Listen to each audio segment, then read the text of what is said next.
हिमालय की गोद में बसा केदारनाथ, जहां भगवान शिव का पवित्र धाम है, हमेशा से ही श्रद्धालुओं और साहसिक यात्रियों के लिए आकर्षण का केंद्र रहा है।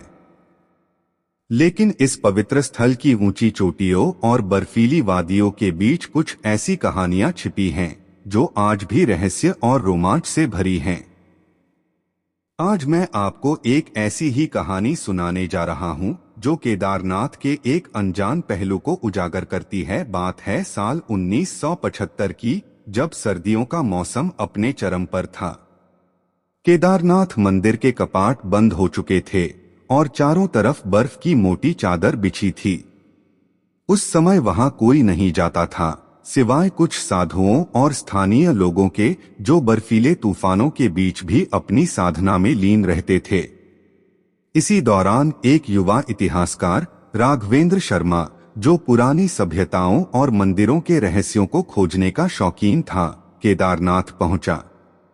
उसका मकसद था मंदिर के आसपास की गुफाओं में छिपे उन रहस्यों को ढूंढना जिनके बारे में प्राचीन ग्रंथों में जिक्र था। राघवेंद्र के पास एक पुराना नक्शा था जो उसे अपने दादाजी की किताबों से मिला था। नक्शे में एक गुप्त गुफा का जिक्र था जो मंदिर से कुछ किलोमीटर दूर चोराबारी झील के पास थी। कहा जाता था कि उस गुफा में एक ऐसा रहस्य छिपा है जिसे देखने वाला या तो अमर हो जाता है या फिर हमेशा के लिए गायब हो जाता है। राघवेंद्र ने इसे एक चुनौती की तरह लिया और अकेले ही उस गुफा की खोज में निकल पड़ा। 3 दिन तक बर्फीले रास्तों पर चलने के बाद राघवेंद्र आखिरकार चोराबारी झील के पास पहुंचा। वहां का नजारा किसी जादुई दुनिया से कम नहीं था। चारों तरफ बर्फ की चमक और हवा में एक अजीब सी सनसनाहट। उसने नक्शे को फिर से देखा और एक विशाल चट्टान के पीछे छिपे एक संकरे रास्ते की ओर बढ़ा। रास्ता इतना संकरा था कि उसे रेंगते हुए जाना पड़ा। ठंड से उसकी हड्डियां जम रही थीं, लेकिन उत्साह ने उसे हार नहीं मानने दी। अचानक रास्ता एक विशाल गुफा में खुला। गुफा के अंदर अंधेरा था, लेकिन दीवारों पर कुछ चमक रही थी। राघवेंद्र ने अपनी टॉर्च जलाई और देखा कि दीवारों पर सोने की परत चढ़ी हुई थी। बीच में एक प्राचीन शिवलिंग था जो बर्फ से ढका हुआ था, लेकिन उसकी चमक अभी भी बरकरार थी। गुफा में एक अजीब सी ऊर्जा महसूस हो रही थी, जैसे कोई अदृश्य शक्ति वहां मौजूद हो। राघवेंद्र ने जैसे ही शिवलिंग को छूने की कोशिश की, गुफा में एक तेज गूंज उठी। ऐसा लगा जैसे कोई उसे रोक रहा हो। उसने पीछे मुड़कर देखा तो उसे दीवार पर एक साया दिखाई दिया। साया किसी साधु का था जिसके हाथ में त्रिशूल था। राघवेंद्र डर गया, लेकिन उसकी जिज्ञासा अभी खत्म नहीं हुई थी। उसने हिम्मत जुटाई और पूछा, आप कौन हैं? जवाब में एक गहरी आवाज गूंजी, मैं यहाँ का रक्षक हूँ। यहाँ जो कुछ है वो हर किसी के लिए नहीं है। राघवेंद्र ने पूछा, लेकिन यहाँ क्या है? क्या यह अमरता का रहस्य है? आवाज ने कहा, अमरता यहाँ नहीं, बल्कि तेरे भीतर है। यहाँ सिर्फ एक आलोक है जो सच्चाई दिखाता है, लेकिन इसे देखने की कीमत चुकानी पड़ती है। राघवेंद्र ने सोचा और कहा, मैं तैयार हूँ। तभी गुफा में एक तेज रोशनी फैली। उस रोशनी में उसे अपने जीवन के सारे अच्छे बुरे पल दिखाई दिए। उसे एहसास हुआ कि असली रहस्य बाहर की चीजों में नहीं, बल्कि आत्मा की शुद्धता में है। लेकिन जैसे ही रोशनी खत्म हुई, गुफा खाली थी। न शिवलिंग, न सोने की दीवारें, सब गायब हो चुका था। राघवेंद्र जब गुफा से बाहर निकला तो उसे लगा कि वह बस कुछ घंटों के लिए अंदर था, लेकिन बाहर निकलते ही उसे पता चला कि 3 महीने बीत चुके थे। गांव वालों ने उसे मरा हुआ समझ लिया था। उसकी यह कहानी किसी को समझ नहीं आई, लेकिन उसके चेहरे पर एक अजीब सी शांति थी। उसने अपनी सारी खोज छोड़ दी और बाकी जिंदगी एक साधु की तरह बिताई। कहते हैं कि वह गुफा आज भी कहीं छिपी है। कुछ लोग कहते हैं कि वह सिर्फ सच्चे साधकों को दिखती है, तो कुछ का मानना है कि यह बस एक किंवदंती है। लेकिन जो भी हो, केदारनाथ की यह कहानी आज भी लोगों को रोमांचित करती है और सोचने पर मजबूर करती है कि क्या सचमुच कोई ऐसा रहस्य है जो समय और बर्फ के बीच कहीं खो गया हो। तो दोस्तों, आपको यह कहानी कैसी लगी? क्या आप भी उस गुफा को ढूंढने की हिम्मत करेंगे या यह बस एक कहानी ही रहने देंगे? राघवेंद्र की वापसी के बाद गांव में हलचल मच गई। लोग उसे देखकर हैरान थे। कोई सोच भी नहीं सकता था कि वह 3 महीने तक बर्फीली पहाड़ियों में जिंदा रह सकता है। लेकिन उसने इस बारे में कोई खास बात नहीं की। बस एक शांत मुस्कान के साथ अपना जीवन साधु की तरह बिताने लगा। साल बीते, लेकिन राघवेंद्र के मन में वह गुफा और वहां का आलोक अब भी बसा हुआ था। एक दिन एक बूढ़े साधु ने उसके पास आकर कहा, जो दिखा वो अंत नहीं था। गुफा तुझसे अब भी कुछ कहना चाहती है। राघवेंद्र चौंक गया। उसने साधु से पूछा, क्या आप जानते हैं कि वह गुफा कहाँ है?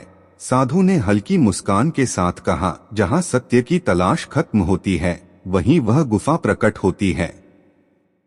राघवेंद्र को लगा कि यह कोई संकेत है। वर्षों बाद वह एक बार फिर हिमालय की ओर निकल पड़ा। इस बार अकेले नहीं, कुछ युवा शोधकर्ताओं का एक समूह भी उसके साथ था, जो उसकी कहानी से प्रेरित होकर इस रहस्य को समझना चाहता था। जब वे चोराबारी झील के पास पहुंचे तो वहां का वातावरण पहले जैसा ही था। ठंड से जमा देने वाली हवा, दूर दूर तक बर्फ और सन्नाटा।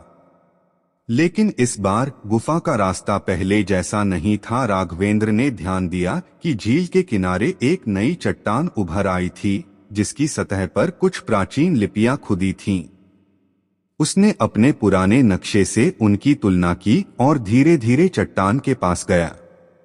जैसे ही उसने चट्टान को छुआ, एक कंपन सा महसूस हुआ और अचानक बर्फ की मोटी परत खिसकने लगी। उसके नीचे वही संकरी गुफा प्रकट हुई। समूह ने हिम्मत जुटाकर अंदर प्रवेश किया। इस बार गुफा पहले से अलग थी। इसकी दीवारें अब सोने जैसी नहीं थीं, बल्कि उन पर प्राचीन मंत्र खुदे हुए थे, जो हल्की रोशनी में चमक रहे थे। गुफा के बीचों बीच वही शिवलिंग था, लेकिन इस बार उस पर बर्फ नहीं जमी थी, बल्कि हल्की ज्योति प्रकट हो रही थी। जैसे ही राघवेंद्र ने आगे बढ़कर शिवलिंग को नमन किया, वही गहरी आवाज गूंज उठी, तू वापस क्यों आया है? राघवेंद्र ने बिना डरे कहा। सत्य को पूर्ण रूप से समझने के लिए, आवाज ने उत्तर दिया। सत्य को शब्दों में नहीं, केवल अनुभव में जाना जा सकता है। जो तूने पहले देखा वह तुझे तेरे भीतर के आलोक तक पहुंचाने के लिए था, लेकिन हर व्यक्ति इसके लिए तैयार नहीं होता। राघवेंद्र ने सिर झुका लिया। तभी अचानक गुफा की दीवारें फिर से चमकने लगीं और उसमें उन सभी घटनाओं के चित्र उभरने लगे जो इतिहास में कभी हुई थीं। ऐसा लग रहा था मानो समय की सारी परतें खुल रही हों। समूह के बाकी सदस्य भयभीत थे, लेकिन राघवेंद्र शांत था। उसने धीरे से कहा, अब समझ आया। यह गुफा बाहरी रहस्यों की नहीं, आत्मा के भीतर छिपे रहस्यों की परीक्षा लेती है। और ठीक उसी क्षण रोशनी एक बार फिर से तीव्र हुई। जब सब सामान्य हुआ तो गुफा फिर से खाली थी। इस बार वहां न शिवलिंग था, न मंत्रों से भरी दीवारें। बस एक गहरी शांति थी। क्या यह सच था या एक दिव्य अनुभूति? राघवेंद्र और उसका समूह जब बाहर आया तो उन्हें एहसास हुआ कि फिर से कई महीने बीत चुके थे। लेकिन इस बार वे केवल कहानियां लेकर नहीं लौटे थे, वे एक नए दृष्टिकोण के साथ लौटे थे। आज भी केदारनाथ की इस गुफा का कोई प्रमाण नहीं मिला है। क्या यह सिर्फ एक दैवीय अनुभूति थी या सचमुच समय से परे कोई स्थान? यह सवाल आज भी अनुत्तरित है। तो क्या आप भी इस गुफा को खोजने की हिम्मत करेंगे या यह रहस्य हमेशा अनसुलझा ही रहेगा? राघवेंद्र और उसके साथियों की यह रहस्यमयी यात्रा भले ही खत्म हो गई थी, लेकिन उसके मन में गुफा से मिले संदेश को लेकर एक नई बेचैनी थी। क्या सचमुच यह गुफा केवल एक आध्यात्मिक अनुभव थी या इसके पीछे कोई और भी बड़ा रहस्य छिपा था। राघवेंद्र हिमालय से वापस लौटकर तपस्वी जीवन जीने लगा, लेकिन उसकी तलाश अभी खत्म नहीं हुई थी। एक रात जब वह ध्यान में था, उसे फिर से वही गहरी आवाज सुनाई दी, सत्य अब भी अधूरा है। अगली सुबह वह एक पुराने साधु के पास गया, जो वर्षों से हिमालय की गुफाओं में ध्यान कर रहा था। उसने राघवेंद्र को देखते ही कहा, गुफा के दर्शन हर किसी को नहीं होते। तुम वहां 2 बार गए, इसका अर्थ है कि तुम्हें कोई विशेष कार्य सौंपा गया है। राघवेंद्र ने पूछा, लेकिन मुझे क्या करना है? साधु ने बस इतना कहा, जहां बर्फ हमेशा बनी रहती है, वहीं समय की पुस्तक खुलती है। राघवेंद्र यह संकेत समझने की कोशिश करने लगा। उसे याद आया कि पहली बार जब उसने गुफा देखी थी तो वहां सोने की दीवारें थीं, लेकिन दूसरी बार केवल मंत्र लिखे थे। क्या यह कोई संदेश था?